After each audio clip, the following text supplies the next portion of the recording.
Hello Midnights. Up next, Old Mill's horrific secret, disjointed children and chilling whispers hunt urban explorers in Oregon. Let us know where you are listening from and don't forget to subscribe. Thank you. The air in the Old Mill hung heavy and still, thick with the scent of damp earth and decay. Nina felt it the moment she stepped inside, a profound, chilling quiet that swallowed the usual creaks and groans of an ancient structure. It wasn't just the absence of sound, it was an act of nullification, as if the very air itself conspired to silence any intrusion. She was here for the thrill, for the urban legend that whispered of spectral mill workers, of shadows that moved when no one was looking, and of a weeping that never seemed to end. Locals, in hushed tones, spoke of a tragic accident decades ago, of children lost to the churning gears and unforgiving waters, their spirits forever bound to the place. Nina, a self-proclaimed connoisseur of the macabre, had scoffed at such tales, until now. A cold dread, far more potent than any she'd anticipated, was already coiling in her gut. She clutched her powerful LED flashlight, its familiar weight the only comforting thing in this escalating nightmare. She started in the cavernous main workroom, the flashlight cutting a weak, struggling swathe through the oppressive gloom. The beam barely pierced the inky blackness, revealing only fragmented glimpses of her surroundings. Rusting machinery, immense and grotesque, stood like skeletal giants, their gears locked in a timeless, tortured grimace. They were caked with decades of dried grain and oil, the air thick with the faint, metallic scent of decay and disuse.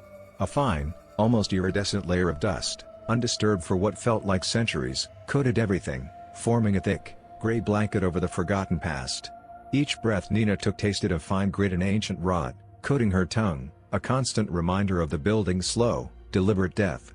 She moved deeper, towards the old water wheel chamber, a place whispered about in hushed tones as the very epicenter of the hauntings.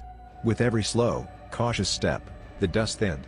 Not gradually, but abruptly, as if an invisible line had been drawn, separating the untouched from something else.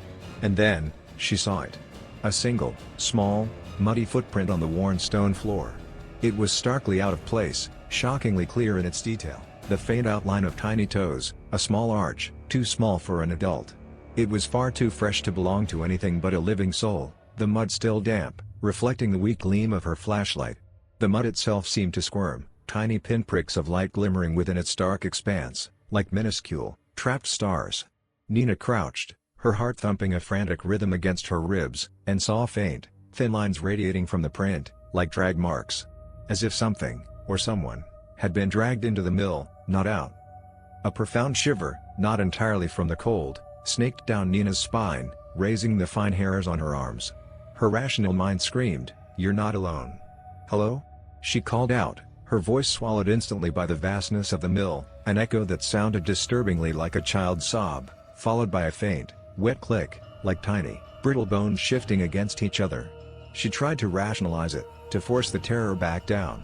It was just the wind whistling through a broken pane, the building settling on its ancient foundations, a trick of her overactive imagination. It has to be.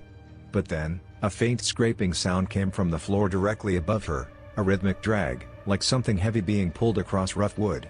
It was slow, deliberate, and undeniably closer than any gust of wind, punctuated by soft, wet slaps that resonated in the oppressive silence, like a fleshy weight hitting a hard surface. It wasn't a creak, or a groan, it was a purposeful movement, and it was heading her way, a steady, horrifying approach. Nina stood frozen for a long, agonizing moment, caught between an almost paralyzing dread and a morbid compulsion to understand. The scraping continued, a slow, deliberate cadence above her, sometimes closer, sometimes seeming to retreat, playing a cruel game. Her heart hammered, a frantic drum against the encroaching silence. She imagined grotesque shapes lurking in the shadows overhead, just beyond her flashlight's reach. What if it wasn't just one thing dragging itself? What if there were multiple entities? The metallic scent intensified, growing heavier, sickly sweet, like a butcher shop on a hot day. Despite a rising panic that threatened to seize her limbs, she found herself drawn forward, compelled by an unnerving curiosity that warred with her primal fear. Each breath was shallow, each pulse a thunder in her ears. She ascended the rickety wooden stairs leading to the upper levels, each step groaning under her weight, the sound deafening in the otherwise absolute silence.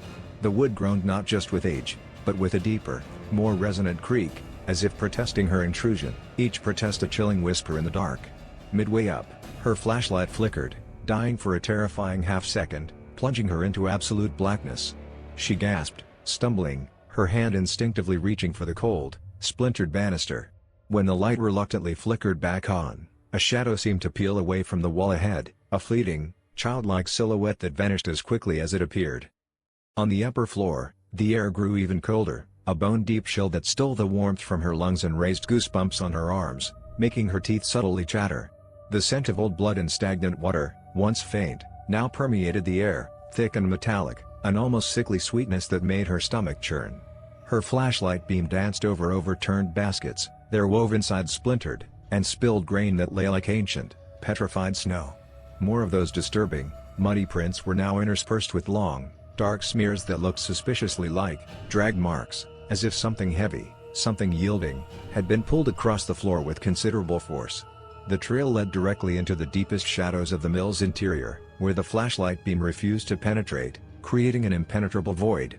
A sense of being watched, heavy and oppressive, pressed down on her, not from one direction, but from all sides, as if the very darkness held countless unseen eyes. The scraping sound had stopped. The silence that replaced it was infinitely worse, a pregnant pause before an unseen strike. She forced herself forward, step by agonizing step, the silence stretching taut, ready to snap. She found it in the furthest corner, behind a stack of splintered crates that had once held raw materials for the mill. The air here was dead still, heavier than anywhere else, and a faint, almost imperceptible hum vibrated through the floorboards, a low, unsettling frequency that resonated in her chest, right beneath her hammering heart. A small, wooden toy horse lay partially obscured, its once vibrant paint faded and chipped, its painted eyes wide and staring, fixed on some unseen point in the darkness. It was covered in mud, the same distinct mud from the footprints below, clinging to its wooden limbs like a second skin. Clutched tightly in its tiny, wooden mouth was a lock of braided hair. It was dark, almost black, matted with grime, and disturbingly fine, like a child's. As she stared, she noticed tiny, almost imperceptible movements within the strands, as if something still lived within them, squirming just beneath the surface of the hair, like a nest of unseen larvae. A faint, sweet decay wafted from it, reminiscent of wilting flowers and something much, much older. Just as her hand, drawn by some perverse fascination, reached out towards the toy, a tiny, almost inaudible sigh brushed her ear, so close it felt like a breath directly against her eardrum. A high-pitched, keening wail erupted then, not from anywhere specific, but from everywhere at once, reverberating through the very stones of the mill, seeming to emanate from the very air itself. It was the sound of ultimate despair, of a soul ripped asunder, a sound that bypassed her ears and burrowed directly into her very core, vibrating against her teeth and bones, threatening to shatter her sanity. It was accompanied by a chorus of tiny, wet clicks, like insects chittering in unison, and a sound like gnashing teeth, just at the edge of hearing, almost subliminal, promising a gruesome feast. The flashlight flickered wildly, the beam jumping erratically, painting the walls with dancing, monstrous shadows, then died, plunging Nina into absolute, suffocating darkness. The silence that followed was even more terrifying than the wail, a void where only her frantic heartbeat existed, thrumming against the new, unseen presences surrounding her, a suffocating, conscious black. She scrambled backward, her heart hammering against her ribs, a frantic drum against the encroaching terror. She could feel it now, the cold breath on her neck, icy and stale, the undeniable press of unseen bodies and the suffocating blackness that seemed to close in around her, tightening like a shroud. The air grew heavy, like being submerged in thick oil, and the faint scent of copper became overwhelming, metallic and hot in her nostrils. And then, she heard the scraping sound again. Closer this time, moving towards her with an unsettling precision. And with it, a wet, sickening thud. And then another. And another. The sounds were unmistakable, something heavy, something, disconnected, was being dragged across the floor. This time, the thuds were followed by a soft, squelching sound, as if something soft and wet was being crushed, and a faint, thin sigh of escaping air, like a dying whisper. She squeezed her eyes shut, her mind screaming for light, for escape, for anything to break the impenetrable darkness.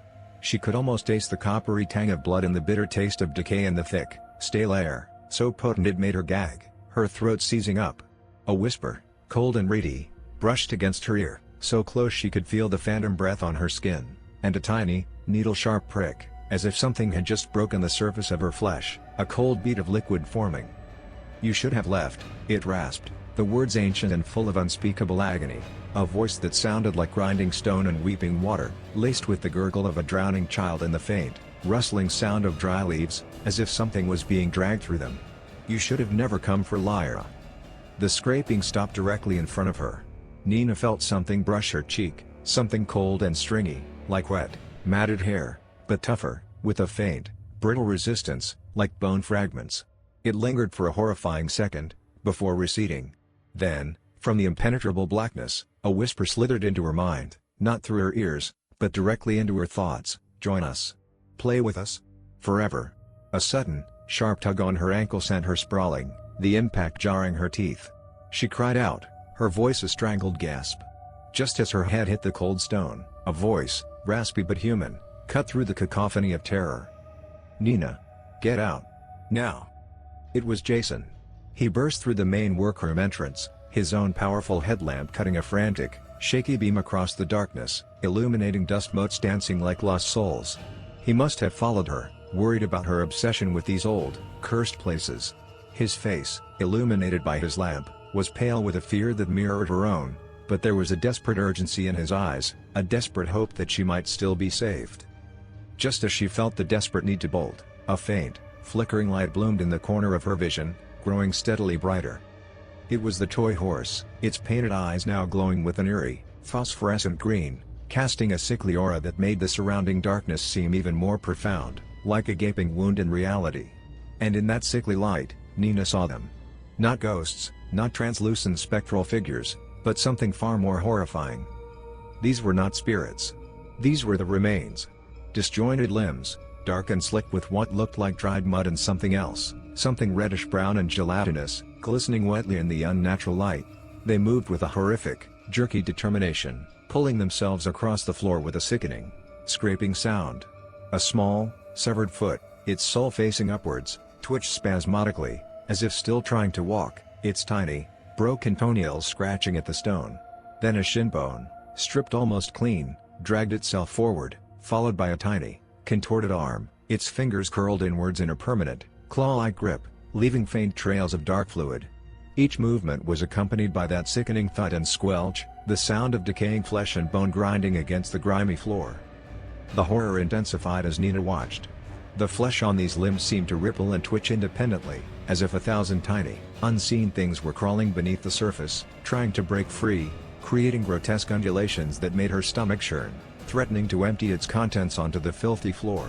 A child's hand, unnaturally pale, with tiny, broken fingernails, reached out towards her, its fingers twitching, beckoning, and a thin, dark fluid oozed from its severed wrist, pooling slightly on the grimy floor, reflecting the green glow like malevolent, unblinking eyes. The air around them shimmered, not with heat, but with a palpable distortion, as if reality itself was struggling to contain their presence. The metallic scent grew so strong it burned her nostrils, making her eyes water uncontrollably, a bitter, coppery taste coating her tongue. From the depths of the shadows, whispers curled around her, distinct and terrifying, so cold. So alone. "We need warmth. We need skin. Sweet blood." And then, the worst of it. From the shadows, more pieces emerged. A small, eyeless head, its scalp matted with the same dark hair as the lock on the toy horse, rolled forward, propelled by an unseen force, its mouth agape in a silent, eternal scream. Its jaw hung at an impossible angle, revealing jagged, broken teeth, stained dark. A torso, impossibly small and twisted, with dark, gaping holes where vital organs should have been, dragged itself along, leaving a glistening trail of dark fluid. They were assembling, not just moving, but actively connecting. With wet, popping sounds, like suction cups detaching from a wet surface, a shin bone would snap against any joint, a hand would clamp onto a wrist. The process was agonizingly slow, each reattachment a grotesque mockery of life, the parts groaning and sighing with a gruesome satisfaction as they rejoined, a collective, hungry intelligence guiding their horrifying resurrection. Nina could hear them working, the soft groans and creaks of their efforts, the soft snickering sounds that seemed to come from nowhere and everywhere, a chilling counterpoint to the sounds of their gruesome construction. "They're not ghosts, Nina," Jason yelled, his voice strained with terror, his lamp beam shaking wildly as he took in the horrifying scene, his face a mask of revulsion and fear. "They're trying to make themselves whole. And they need pieces." His eyes darted to Nina's ankle, where the unseen hand had tugged, then back to the assembling horrors. "They want you." Nina didn't scream. She couldn't. The terror had solidified in her throat, a frozen knot of pure, unadulterated fear. Her eyes were fixed on the grotesque parade of limbs, on the agonizing, deliberate process of their reassembly, a testament to unimaginable suffering. A cold, unseen hand brushed her hair, chilling her to the bone, and she felt a faint, almost imperceptible pull on a single strand, a single thread of connection between her and them. She scrambled to her feet, ignoring the searing pain in her ankle, her mind screaming for escape. As she moved, another whisper filled her mind, colder, more insistent, closer than ever. "Pretty hair. Sweet taste. Come closer, Nina. Be part of us. Run, Nina. Don't look back," Jason shouted, grabbing her arm with surprising strength and yanking her towards the stairs. His lamp beam cut across the upper floor, revealing grotesque, half-formed figures in the periphery, their movements jerky and unnatural, their incomplete forms writhing in the sickly green light, their eyeless faces turning in their direction, sensing her presence. One, a small leg attached to nothing but a section of a ribcage, twitched violently, as if in a seizure. They stumbled down the stairs, falling more than walking, propelled by a raw, desperate need to escape. The sound of dragging, dismembered parts echoed behind them, growing louder, closer, a relentless pursuit, accompanied by faint, childlike giggles that were laced with something truly sinister, and the chilling whisper, "You're next. You'll be part of us. A pretty piece for Lyra. You can't run forever." Jason shoved her ahead, shielding her with his body as a gust of impossibly cold air slammed into them from behind, carrying with it the faint, sweet scent of rotting flesh and fresh blood, a taste of what awaited them. They burst through the main doors, gasping for air, the cool night sky a blessed, beautiful black. Nina didn't stop running until she reached Jason's car, fumbling with the keys, her hands shaking so violently she could barely insert them into the ignition. Jason threw himself into the passenger seat, his breath coming in ragged gasps, his eyes wide with the horror he had just witnessed, a haunted look that Nina knew would forever mirror her own. He knew then that the legend wasn't about ghosts of the dead, but something far, far worse, the fragments of children, forever searching for what they had lost, and anyone who dared to disturb their eternal, gruesome task.